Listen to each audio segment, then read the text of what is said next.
George Lopez. All right, thank you, everybody. Thank you. Have a seat.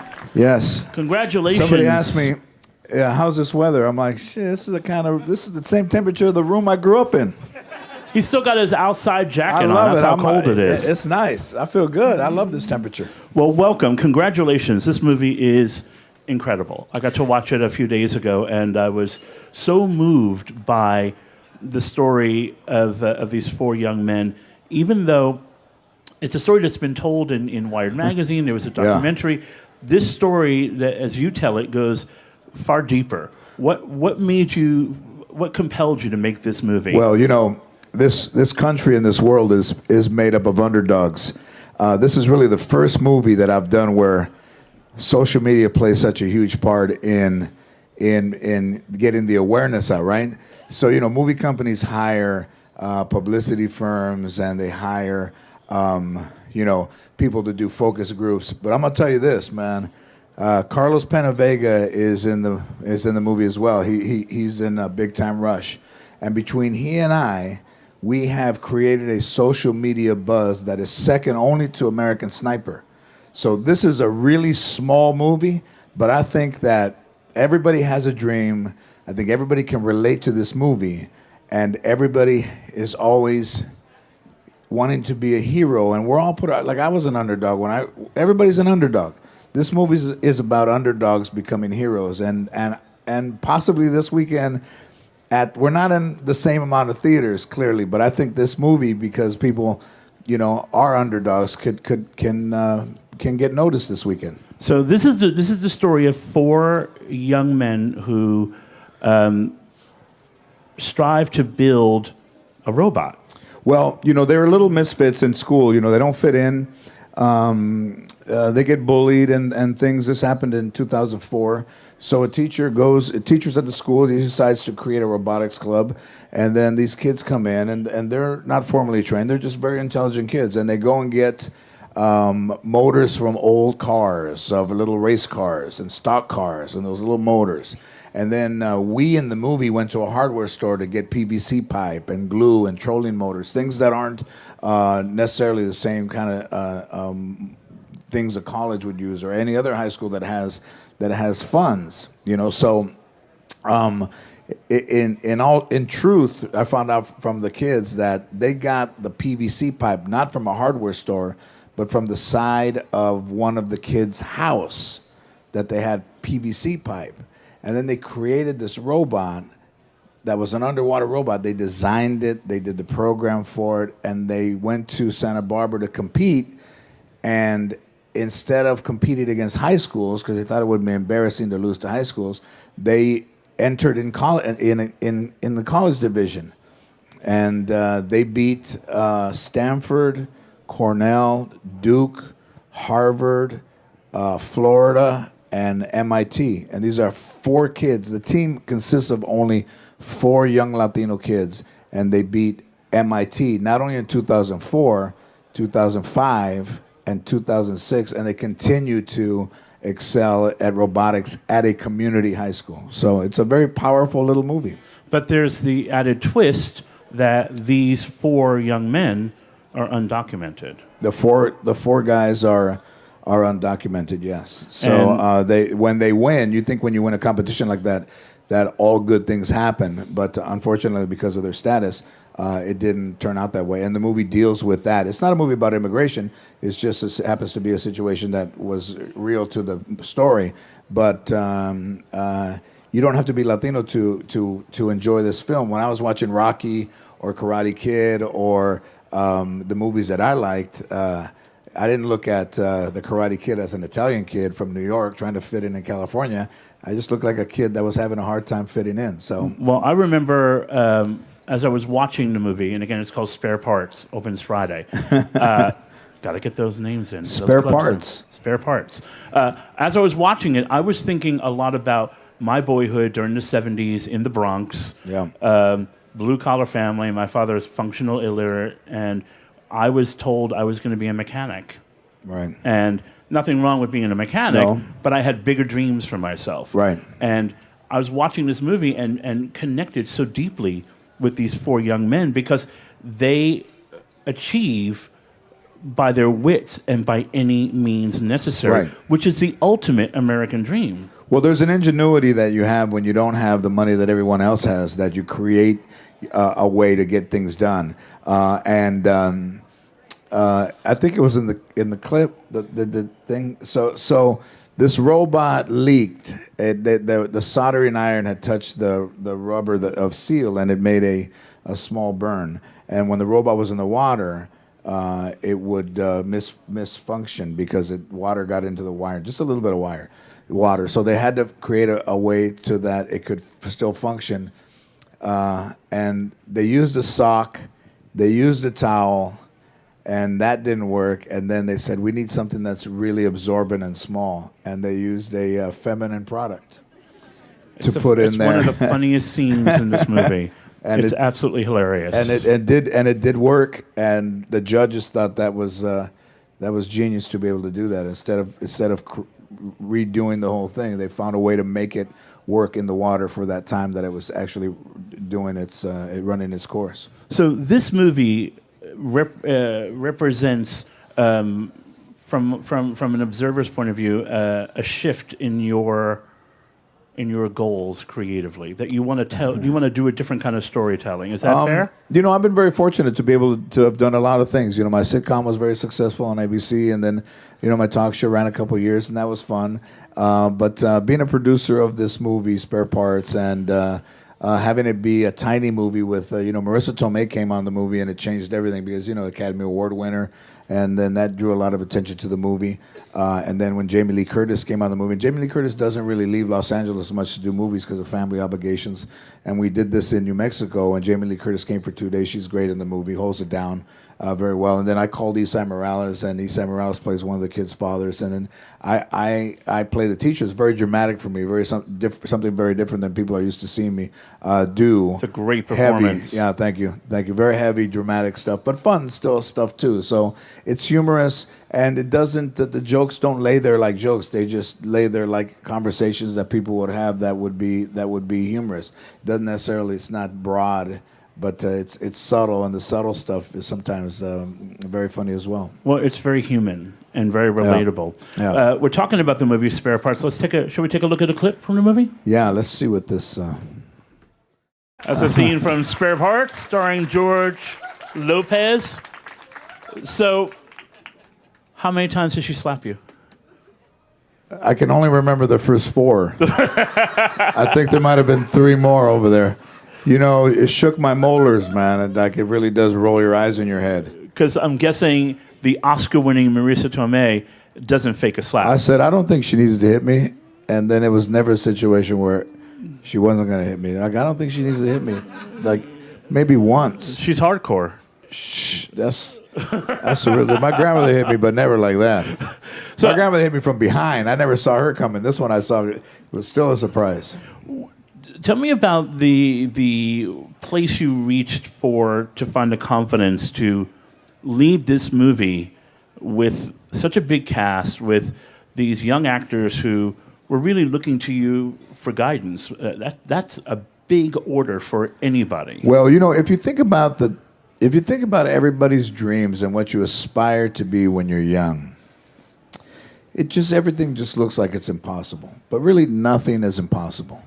So in looking at these young kids, forget color, everybody thinks they're wrapped up in color, but if you look at these young kids who for under $800 created this and designed this robot to function, and then because you don't think enough of your ability to enter with high schools because you think you're going to come in last, you enter in against colleges because you think if you can beat one college, then that's a victory.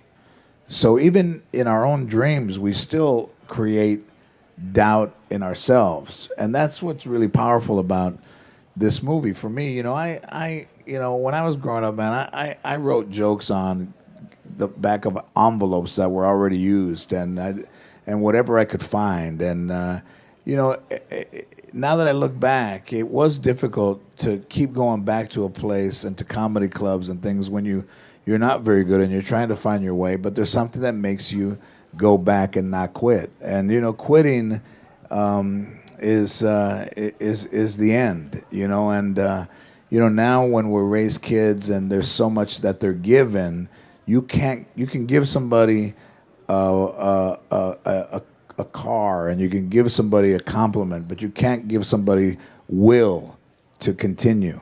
That has to come from within. Where did you find your will? Go all the way back to when you knew that this is what you wanted. There's no more terrifying thing than standing on a stage with a No. microphone in your hand. No. None. I just felt like I was different. I felt like I was a little bit different. Listen. I am not. I wasn't the best student in high school, and I did realize when I got out of school and I started to try to get into the workplace that I did squander several years of education trying to be cool and trying to be funny with time that I could not get back, and that was very disappointing to me. One of the things I think that hurt me the most was that I finally realized that all the guys that I hung out with are gone. And then, things change, and then you're left with what you've learned in school. And I really didn't apply myself very much. So I always had been drawn to comedy, and I thought, this is going to be something that's going to be harder than anything that I ever tried to do in my life. And I used to quit. I quit when things got tough. And I had a high school baseball coach that he and I, when I was in high school, got into it, and he broke me down. He said, man, when things get tough, you quit, and you're never going to be anything in life because you're a quitter. There's nothing worse than a quitter. And then when I started to play golf in 1981, and it was hard, I would quit. Like I'd play 7 holes, and I'd tell the guys I'm leaving. And they'd say, "Where are you going?" I said, I'm not playing very good. I want to go home. And one day on one of those trips home, I just thought of this guy, this teacher, Steve Martin. And I said, man, this guy was right. He was right. And then when baseball season started, usually around in March, one day I was probably 22. I drove to the high school and got out of my car, and after baseball practice was over, and I walked up to him and I apologized to him for disrespecting him while I was in high school, and told him how much I appreciated him trying to help me. And it wasn't until almost 4 years later that I realized that everything he was telling me was right. What was it like the first time you felt like you had followed it through to the end and you scored? Well, it was a feeling that I've done stand up a long time, and I've done better than that first time many times, but there's nothing like that first time that is kind of a transfusion or an influx or an infusion of love and of confidence and of like, hey, I can do this. I can do this. I always expected people to tell me that I could do something, but they weren't always going to be around, so I needed to believe it myself. And then at that point, in my early 20s, I believed that I could do so. I could do this. And for those of you, if you ever want a boost, get to YouTube and type in George Lopez, Que Locos, and look at those old TV shows. Oh. Hilarious. Just the hair is hilarious. Well, but the confidence. Yeah. You had great camera presence. How like that show goes all the way back. Yeah. But a dream doesn't live by itself. I've had some really, everybody's seen the original Willy Wonka, right? So I loved Willy Wonka when I was a kid because it's about a dream. It's about a kid that didn't have a lot of money, and there's this chocolate factory. There's 6 tickets. He never thinks he's going to get one. He finds money in the street. He buys a chocolate, and it's in there. And I was in Las Vegas in 1990, the summer of 90, opening for Sheena Easton at Bally's. And I saw in USA Today that Johnny Carson was leaving The Tonight Show in 1991. And I remember reading this thing in the Life section, and it said that 6 new comedians were going to be on The Tonight Show before he left, from that point till the next May of 92. And I never thought of myself being on The Tonight Show, much less thinking I would be one of the last 6 to do The Tonight Show.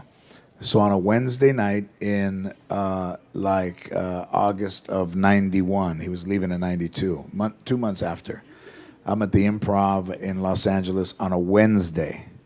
And I always try to do my best no matter who was there, if there was 10 people or 100 people.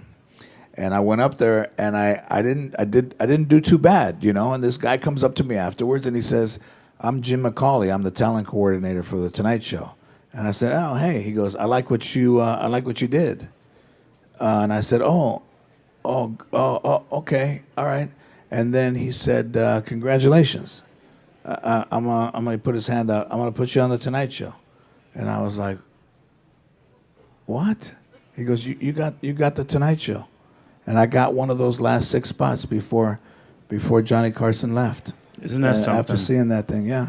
So, in your mind, do you allow yourself to believe that that's skill or luck? There's a little bit of luck, but listen, if you half-ass it, that guy doesn't do that. So I never half-assed it because you never know who's going to be out there. Right. So you treat every time like it's your first time. I learned that from Carlos Santana. He said, first time, every time. First time, every time you do it, treat it like it's the first time. That's good advice. So do you, in the moments when you pause and think about your life, and certainly 2 days before a big movie opens, you might be doing that. Yeah. Do you stop and think that this is part of a mission? Because we did almost lose you a number of years ago. You nearly died, and as someone who's had a near-death experience myself, you spend some time, I imagine, asking why you got spared. Well, I had kidney disease growing up, and I almost, when the doctor told me in like '98 that I had kidney disease, I couldn't stand up, and I was on the road, and I kind of bent. I was like, I walked like this, I walked this way. Wow. During the day and stuff, and I flew home like that. And then I went to the doctor, and he took my blood, and he says, "Wait here. I don't want you to go anywhere till I get the results back." And they took a couple hours. I'm sitting in the room a couple hours, kind of like that, like that. And he says, he comes in, he goes, "Hey, I got bad news." And I said, "What is it?" He goes, "You have advanced kidney disease." And I said, "Of course I do." And I said, "Because what haven't I had in my life? Like what? Why? Yeah, of course I got it." And I said, "Well, what do I need to do?" And he's like, "Well, by the time you're 44, you're going to need 45. You're going to need a transplant." And I needed one when I was 44. So and then I told my doctor at Cedars in Los Angeles. I said, "Listen, man, I just want to get this done. And I want to go on with my life. I don't want to be a poster boy for kidney disease. I don't want to have people know about it. I just want to get well and go back to work." And when I had the transplant in April, I think it was the 21st of April of 2005, I woke up and I felt better than I had ever felt in my life. And at that point, I decided that I was going to try to help people with who were sick, and to raise awareness for kidney disease, and to raise awareness for just good health, and getting your creatinine level checked, getting your blood pressure checked, and things like that. And since then, I've sent a lot of kids to camp who are afflicted with kidney disease. Yeah. I've raised awareness, millions of dollars. That's a dude. That's when I go back to work. I don't want anybody to know. But it was inhuman to turn my back on people who were sick. So I couldn't do it. And when I grew up, I was selfish, man. I only thought about myself. And I am not anything like I was when I was growing up. I'm not perfect. But I'm very kind to people. I probably am kinder to people than I am to myself, but I'm still working on that part. Well, good for you. Thank you. It's interesting. Spare Parts, the new movie starring our new friend. I'm George spare Lopez. parts. I got spare parts in me. I got other parts.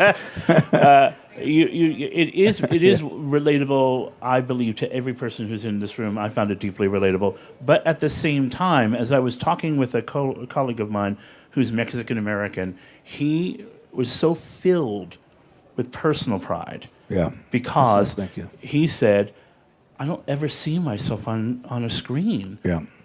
Not only as a Latino male, but as a Mexican-American male.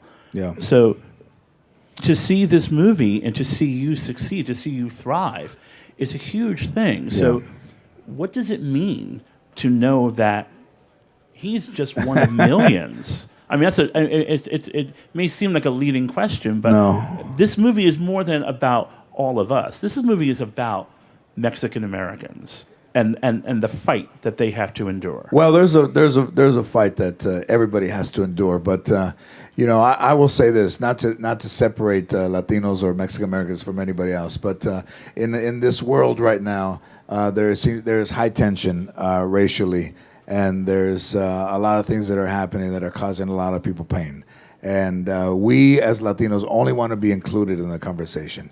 And I agree that all lives matter, and I agree that all children matter, and I agree that all dreams matter.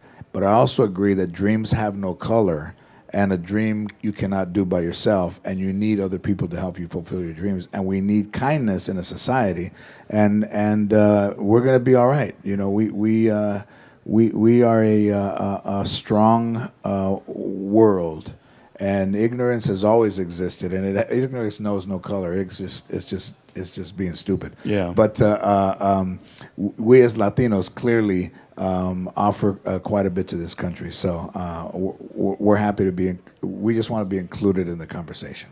So how you've been, for someone who has such a great life as a very funny person, you also had this other life where you have advocated for people in politics whom you believed in. And that's not anything like that's in my personality. Like, I never really wanted to do that, but there's a sense of being able to help that we don't usually have. Like, there's that pride there, there's that pride, or in being kind to somebody that I didn't learn from anybody in my family. Actually very unkind. So the unkindness created a kindness in me because I just thought I didn't want to be mean to anybody. So are you taking a look at what your role might be in the next year or two? I'm interested how people will react to this when they see me dramatic. See me not like they've seen me on my television show or in animation movies or however they see me. It's a very different experience. It's different, and I love social media. So I have great friends on social media, and you post stuff like that. But in no way is social media even. It's an accelerated life or a shinier life than we usually live. Yeah. They show people working out, and they show people taking pictures of their food. And they show people at the beach, and they show people on rooftops and sunsets and sun-ups. What about somebody struggling to get out of bed just to stand upright? Nobody posts that. Oh, it's not as sexy good morning. as people think it is. It took me 5 minutes to straighten up this morning. But in all of that, everybody tends to want to be noticed and cool and popular. But I'd rather just be kind. Do you like being a leader? Well, I don't know if I would call myself a leader, but I like who I am. I like who I'm becoming as I get older. As like the sands of the glass get less sand, I'm like, I better start being nice. I don't have that much sand left. Why are people so not nice? You've made reference to being kind numerous times, and there's a rush to our society. There's just a rush of, a text message is. Listen, I'm far be it from me to criticize anybody who texts. Sometimes I only have conversations with people texting, but it's a very impersonal thing. Yeah. Than to pick up the phone and say, "Hey, man, I'm running a little bit late. I'll see you when I get there." Just to text. Yeah. It's a very impersonal. So tell me something. What do you find funny about life right now? The foods that people can eat and not eat, gluten and whole foods and organic peanut butter and peanut butter allergies and kale. I mean, how long have we been around? I just heard of kale like in the last year. It was just lettuce. There was romaine, there was iceberg, there was like spinach leaves, and all of a sudden kale comes out. And then now there's low-fat vinaigrette. But when we were growing up, they had shit like Roquefort, which was all cheese and like chunks. It just took forever for it to get out of the bottle. That salad dressing is gone. Like they said, hey, those were good days. Those were good days, though. So Thousand Island, and dipping fries in ranch dressing. Those were the good old days. Those were the good old days. Peanut allergies. I was on a plane and they didn't have peanuts because one passenger had a peanut allergy. So I said, time to go Greyhound and give us the rest of the peanuts. So you have this production company. Spare Parts is the first movie from this company, Yep. correct? So what else how many other movies do you have lined up? I'm looking for the next haven't picked one? the next project. I haven't picked one yet, but there's some stuff I'm looking at. But I'm to stay in the moment. I'm waiting to see what the reaction to me as a dramatic actor is. So what's We'll see what happens. I mean, I'm just so happy. Like I'm still touring, doing stand up. I love doing stand up, and myself and Cedric the Entertainer and D.L. Hughley and Eddie Griffin and Charlie Murphy and Mike Epps, all of us are out on tour together. Together, all of us in one show on one night. How often do you see each other? We don't you can't be traveling together. No, we'll see each other at the end of the month in Jacksonville and in Tampa, then in Cincinnati and North Carolina. But we're going to come to New York. We're going to go to D.C. We're going to go to Detroit. We're gonna do a big tour of this thing, and it is fun. It's just listen, man, we got to laugh. It's just a fun night filled with some great comedians. Do you get nervous before you go on stage? Never. Never? No. How do you size up the room when you walk in? Like right now, this would be a good room right here. Very This looks diverse. like a good room. Yeah. Look like there's some sports fans. Very Yeah. diverse. This is a good room right here. You got some people that are a little bit older, a little bit younger. This is a good room right here. It's a good room. George I think we Lopez? should all get together and buy the Knicks. Everybody, pass around a hat. Let's turn it all around. Well, y'all are going to get a chance to ask some questions as Yeah. well, but we do have another clip from Spare Parts. Oh. Shall we take a look? Yeah, you guys want to see it? Come on. Come on. Give them some love. I hope I'm not putting anybody to sleep. Parts opening Friday. George Lopez. Thank you, everybody. What's it like to see yourself on screen? It's pretty brutal. I try to make myself look different. That's actually the real color of my hair, very gray. And no offense. I was going to ask you that next. Yeah, so I decided to go gray, and then let my mustache and goatee grow, and it was rough because people used to seeing you from your TV show, and if you go eat, there's always little kids, and they go, "Hey, this is George Lopez," and they go, "You got old." Like, yeah, all right. How old are you? 7. All right. But that was the reaction to that. It's like, you got old. I went to Dwayne Reed and the cash register. The woman at the cash register told me, before she even told me hello, said, "You got old." Even before she rang me up, That's she said, mean. "I got old." It's. I guess I'm supposed to look like I looked on that show forever, but I can't. You look pretty close to it. Thank you. I feel pretty good. Don't let this jacket fool you. There's a little skinny dude under there. So are we ready to get some questions from the audience for George Lopez? Yeah? Let's stand up. Let's say where you're from, and let's say favorite song of all time. Let's make it Wait. interesting. What's your favorite song of all time? Mine is, there's a bunch of them. Mine is favorite of all time. Just makes you go, when you hear it. Wow, that's a pretty good one. I'm gonna say, I'm gonna say "Reasons" from Earth, Wind and Fire. Wow. It just kept pop. There's so many that kept popping into my heart. I said, "Reasons" is so great. Pretty good. That's so pretty great. good. And favorite song, by the way. Don't forget favorite song. I don't have a favorite song of all time. What? All right. Since you're George Lopez, I'll tell you. My favorite song of all time is from Snoop Dogg, Gin and Juice. That's what I'm saying. Come on, that's a good Good. song. Gin and Juice. What about the guy next to you? I think his is Gin and Juice too. Yes, sir. Question? Yes, on School Dance, I like you played the father in that movie School Dance. Yes. I seen it a few months ago. With Nick Cannon, Yeah, with Nick Cannon, Mike Epps, so Epps. forth. Yeah. Kevin Hart. Yeah. So my question is, how was it working in that movie? Well, with school dance, like movies like that, I just did it with Mike Epps. The great thing is that Nick Cannon was directing this film about interracial relationship and a school dance, and he asked a bunch of comedians to be in it. Kevin Hart was in it, Mike Epps was in it. There's a whole lot of guys in it, and we did it for practically no money. But what we did it for was to help each other out, and that's really a great thing to do, is be able to go in there and say, I got these guys to do it, and looking for no financial reward other than just being able to help another guy. So Mike Epps, I played the president in Mike Epps' movie that he's doing, which is like a parody of The Purge.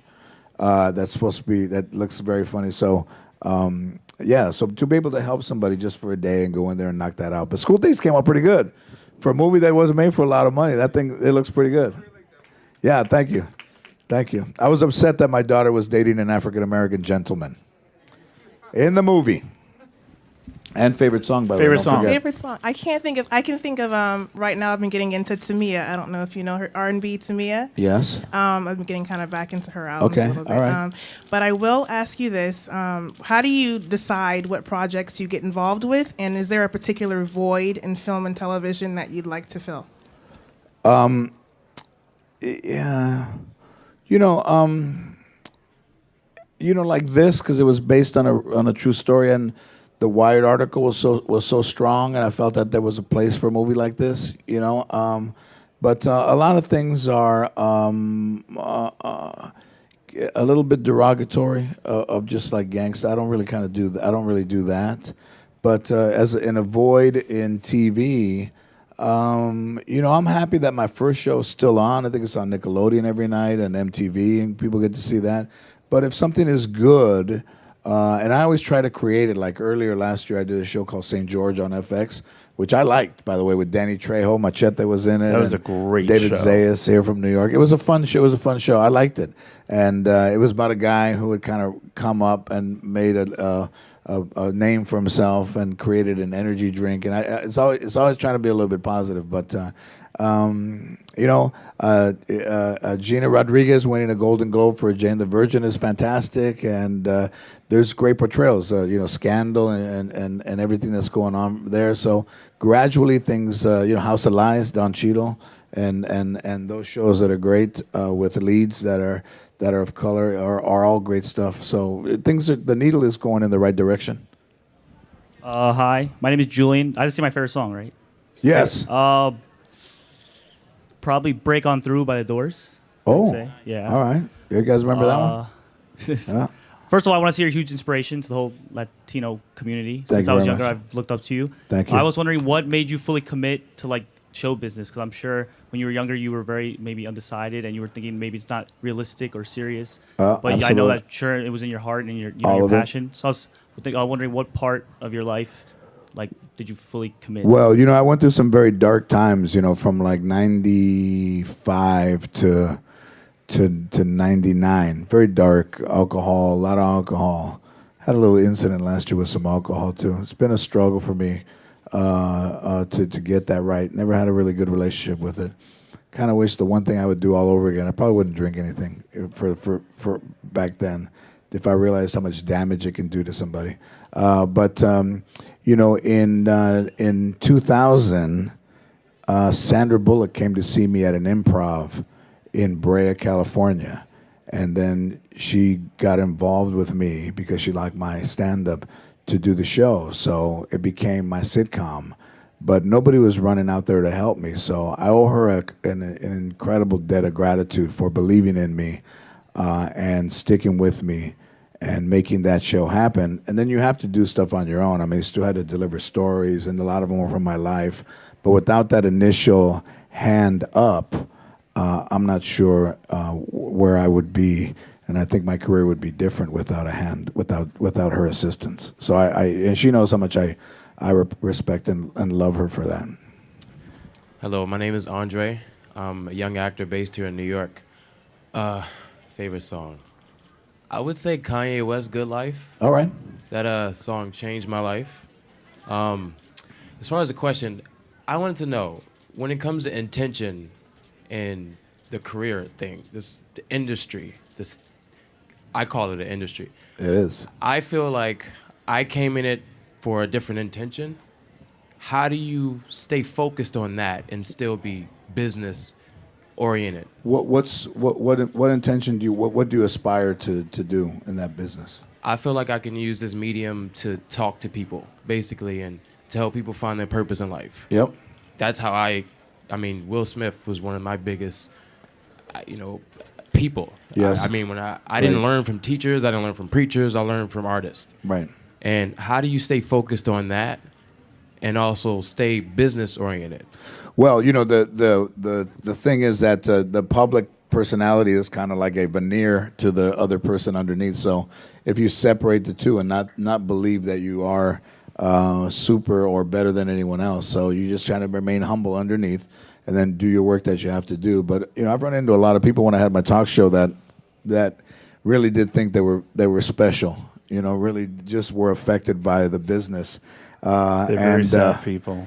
Man, They're very sad people. I Wow. meet them every day. Oh, right. Every day of my life. They start to walk around like they are detectives or mafiosos, or and it does, that kind of does affect you. But if you stay grounded and stay real underneath and let the work speak for itself and not have to tell somebody who you are or what you do, you'll find a place and you'll inspire other people, because of humility inspires people.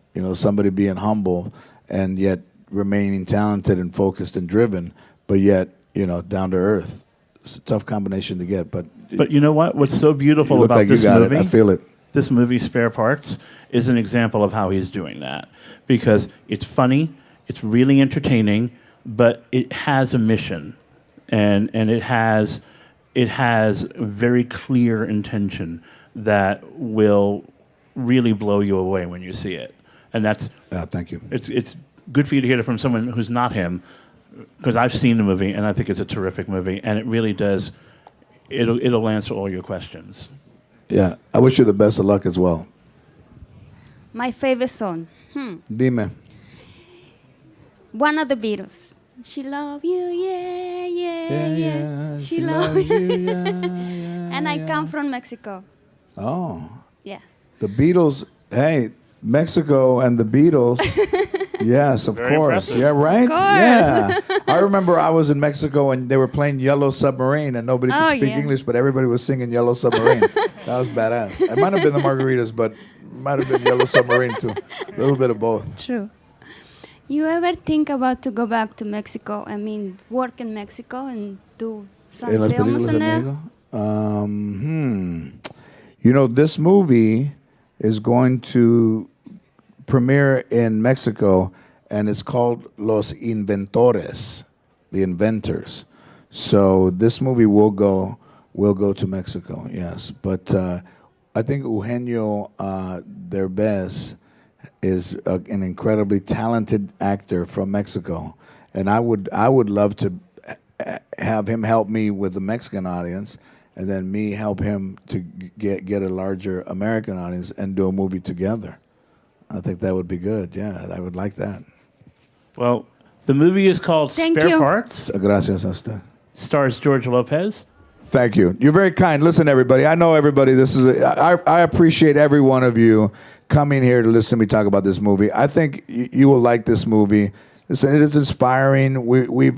However you live your life, we all want to be somebody, and this movie is about kids becoming somebody, but not posing, earning it. It all has to be earned. To be appreciated, it must be earned.